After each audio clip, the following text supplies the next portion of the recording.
अस्सलाम वालेकुम दोस्तों, मेरा नाम है साहिल और आप देख रहे हैं इस्लामिक नेम्स चैनल। फ्रेंड्स, आज हम बात करेंगे हिना नाम के बारे में। हिना हिना नाम का मतलब होता है मेहंदी।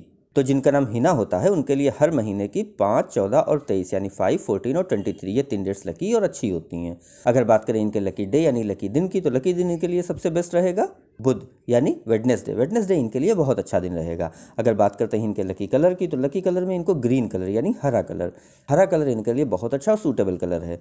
अगर बात करते हैं इनके लकी स्टोन की, तो लकी स्टोन में इनको पन्ना यूज़ करना चाहिए। पन्ना यानी एमराल्ड स्टोन इनके लिए इंशाल्लाह बहुत अच्छा रहेगा। अगर बात करें इनके लकी नंबर की, तो लकी नंबर है इनका 5 यानी 5 नंबर इनका लकी नंबर है। तो ये थी हिना नाम की शॉर्ट डिटेल। अगर ये वीडियो आपको अच्छी लगी हो तो इसको लाइक करें, शेयर करें, हमारे चैनल को सब्सक्राइब करें। यहाँ पर हम आपको आपके नाम के बारे में सही शॉर्ट में जानकारी देते हैं। अगर आप अपने नाम के बारे में या किसी और नाम के बारे में जानना चाहते हैं तो कमेंट बॉक्स में उसका नाम लिखिए, बहुत जल्दी आपको उस नाम पर वीडियो मिल जाएगी। अगर आप अपने नाम के बारे में और डिटेल के साथ जानकारी हासिल करना चाहते हैं तो इसके लिए इस वीडियो के डिस्क्रिप्शन में आपको एक लिंक मिलेगा, उस वीडियो को देखिए।